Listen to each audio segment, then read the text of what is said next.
type of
You're on mute, Madam Registrar.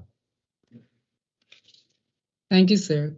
Caribbean Court of Justice, Appellate Jurisdiction, on appeal from the Court of Appeal of Guyana.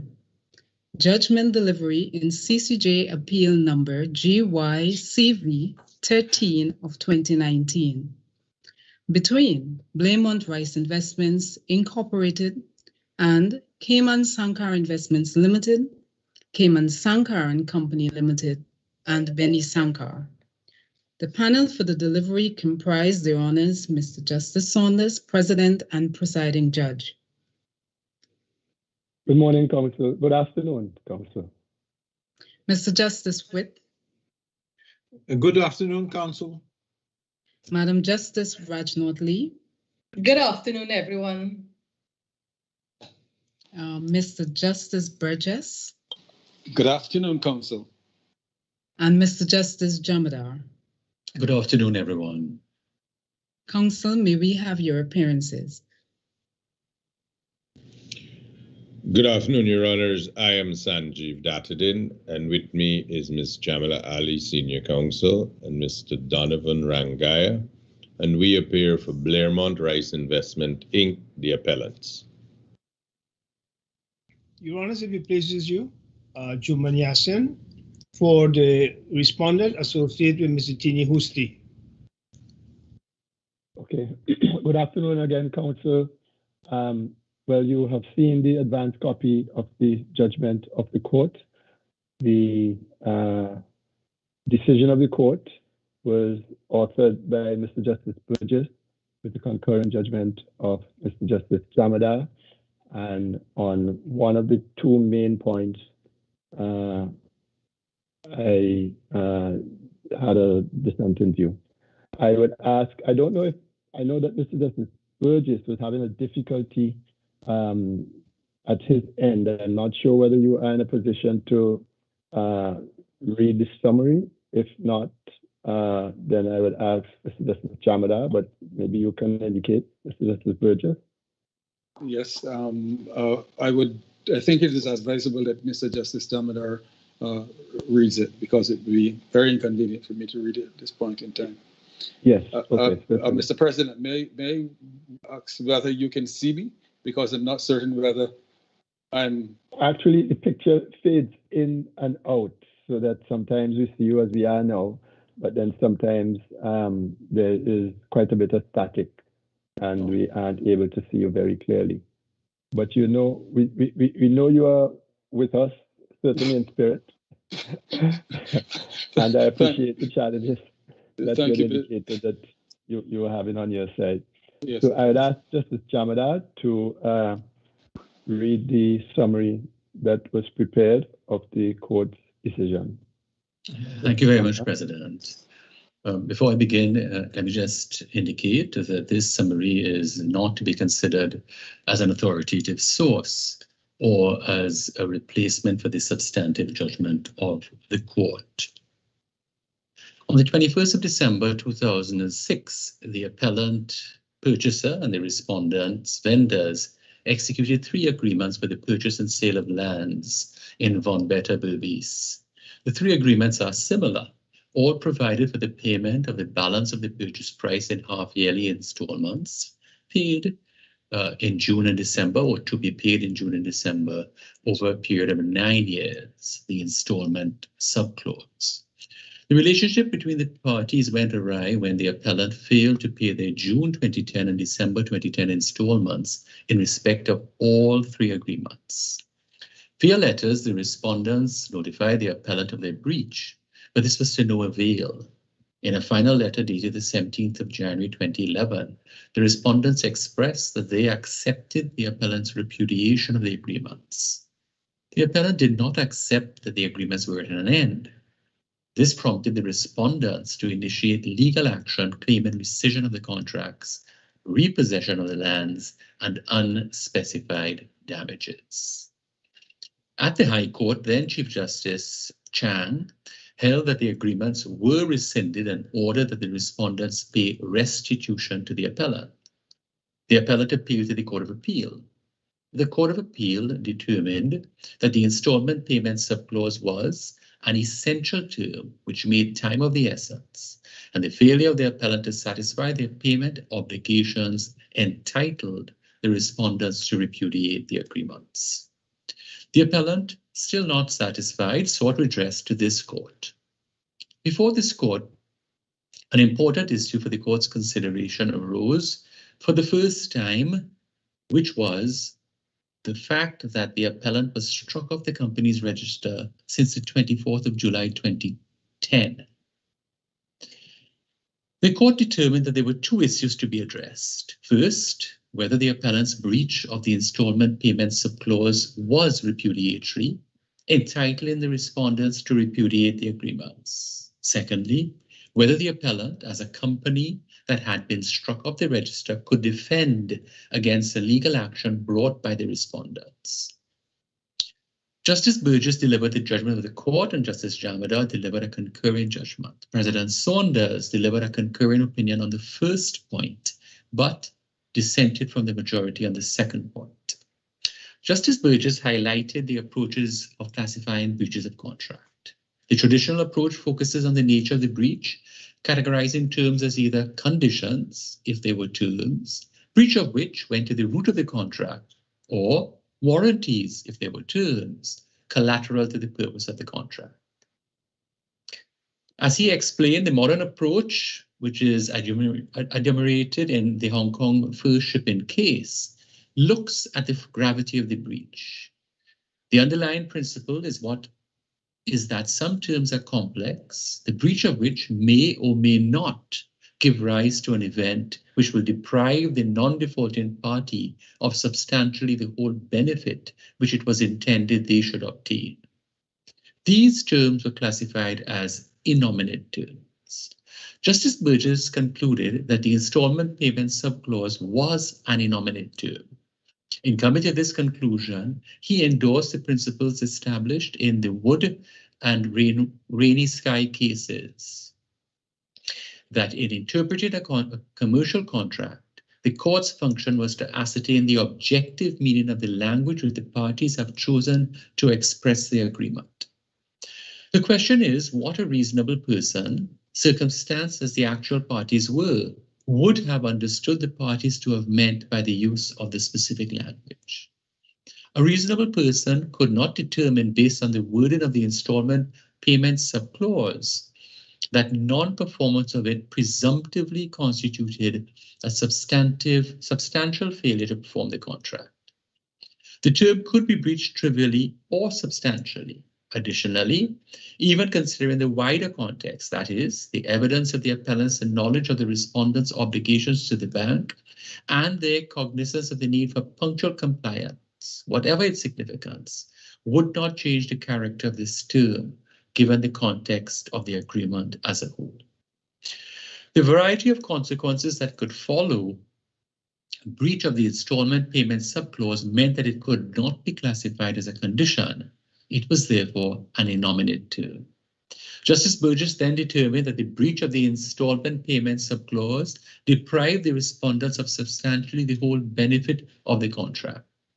He stated that the benefit which it was intended that the respondent should obtain was installments paid in a timely manner to avoid the respondent's default on their financial obligations to the bank and therefore loss of their properties, as in fact was mentioned in the agreements.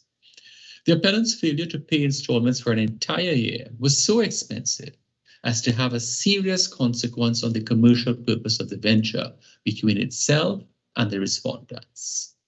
That failure undoubtedly put the respondents at risk of being deprived of the whole benefit they were intended to gain from the agreements. Given the foregoing, the court determined that the respondents were entitled to repudiate the agreements. Justice Burgess then turned his mind to the striking off of the register issue.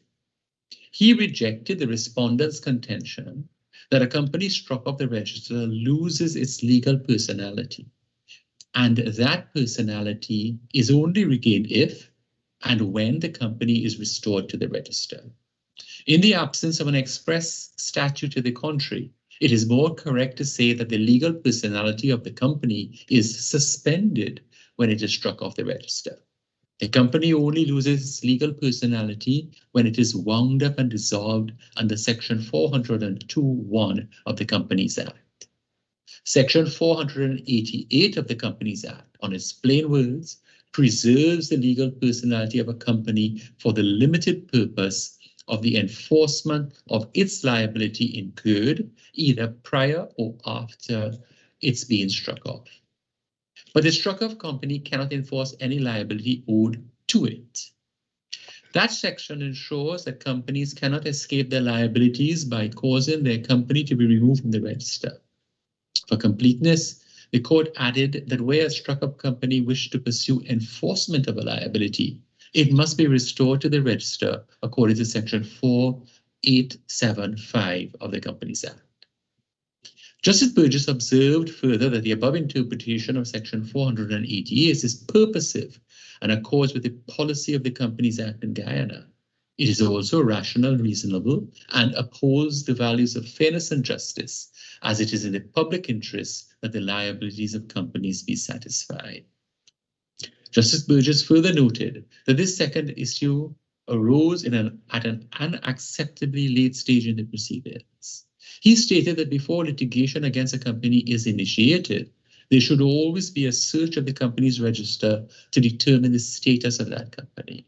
In the future, if such an issue exists, it should be raised before the first case management hearing, and when raised at that forum, the court should consider whether the company's status could be regularized, as well as the possible implications for the continuance of the proceedings. For those reasons, the court, by a majority of 4-1, held that the appellant had standing to defend the proceedings and pursue the appeal. Justice Jamra, in a concurring opinion, agreed with Justice Burgess, but made some comments regarding the approach taken with respect to innominate terms.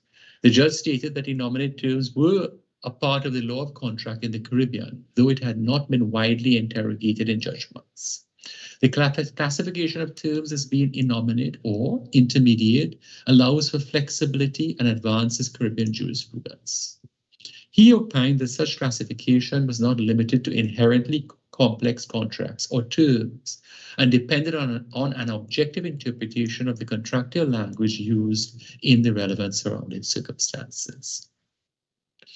When one has determined that the term is innominate, there is an evaluative balancing exercise which is to be undertaken surrounding the impact on the parties, and there's an element of proportionality involved. In Justice Jamada's opinion, the installment payment subclause was an innominate term, and default in payments had the effect of rendering the central purpose, that is, the satisfaction of the respondent's indebtedness to the bank, unrealizable. Despite the payments already being made, the respondents were put at risk of being deprived of substantially the whole benefit which they intended to gain from the agreements. In his dissenting opinion, President Saunders agreed that the appeal could not succeed, but he did not agree with the majority reason on the classification of the term as innominate, nor did he agree with the majority on the deregistration point. President Saunders agreed with the Court of Appeal that the installment payment subclause was a condition. He stated that the issue was whether time for payment was of the essence, and to determine that question, it was appropriate to consider the parties' common intention at the time the contracts were made. He found that it was clear that the parties intended that the payment provisions were critical to the agreements. The agreements themselves made mention of the bank, in that payments were to be made directly to it to satisfy the respondent's debt. In his opinion, basic common and commercial sense showed that failure to make those payments, even on one occasion, would undermine the contract. Both parties knew the risk of ultimately or utter failure to make payment. In relation to the deregistration point, President Saunders found that the real issue was not whether a deregistered company was dissolved or if it was suspended. The norm is that a company which is struck off the register could not sue or be sued, but Section 488 creates a narrow exception whereby an aggrieved person can seek to enforce against a deregistered company a liability incurred while the company was registered. The thing that was continued and could be enforced after the company was struck off was not the legal personality of the company, but rather a pre-existing liability. A company that has been struck off the register could not validly engage in business operations, and as such, it could not incur a fresh liability. Section 487.5, on the other hand, in President Saunders' opinion, provides a mechanism to permit a person to pursue a claim that had not ripened into a liability. The person could apply to have the company restored for the purpose of bringing that claim against it. The suit in this case was brought in January 2011, but it was not brought for the failure to make the installment payment in June 2010. Had that been the cause of action, then the claim would have properly fallen under Section 488. The claims made by the respondent could not, however, fall under Section 488, because the court was being asked to now decide whether there is a liability. President Saunders' conclusion was that the proceedings were of no legal effect, as a struck-off company could not be sued for a liability that did not exist at the time it was deregistered. In these circumstances, the following were the orders made by this court. 1, the appellant has standing to prosecute this appeal. 2, the appeal is dismissed. 3, the orders of the Court of Appeal are affirmed. And 4, the appellant is to pay basic costs to the respondents. Thank you, President. Yes, thank you very much, Justice Jamada. Those are the orders of the court and judgment of the court. The final copy of the judgment will be posted on the website and in that fashion made available to the general public. And the parties, if not through that mechanism, then directly will also receive the final version of the judgment. Your Honors, if I may, before we go, we had sent an email to the court relating to the advance copy with 2 points. Yes, we did see that, and okay. Nothing in it led us to alter the terms of the order that we decided to make, and those orders which you would have seen in the advance copy have remained. Yeah, Yes. I was just checking that the court was aware, Your Honor. I wasn't meaning to pursue it any further. No. I appreciate that, but yes, we did see them. I wasn't going any further. For what it is worth, we did consider what was stated there. Thank you very much, Your Honor. Okay. So that's it. Yes. Thank you very much. Yeah. Okay. So, Madam Registrar, you may now adjourn the proceedings. Thank you very much, Counsel. Thank you, President. Honorable Mr. Justice Saunders, Mr. Justice Witt, Madam Justice Rajnaud Lee, Mr. Justice Burgess, and Mr. Justice Jamadar. Thank you, Counsel. Thank you, staff of the Caribbean Court of Justice. This court now stands adjourned. Thank you and good day to all. Thank you. Take good care. Be safe. Thank you.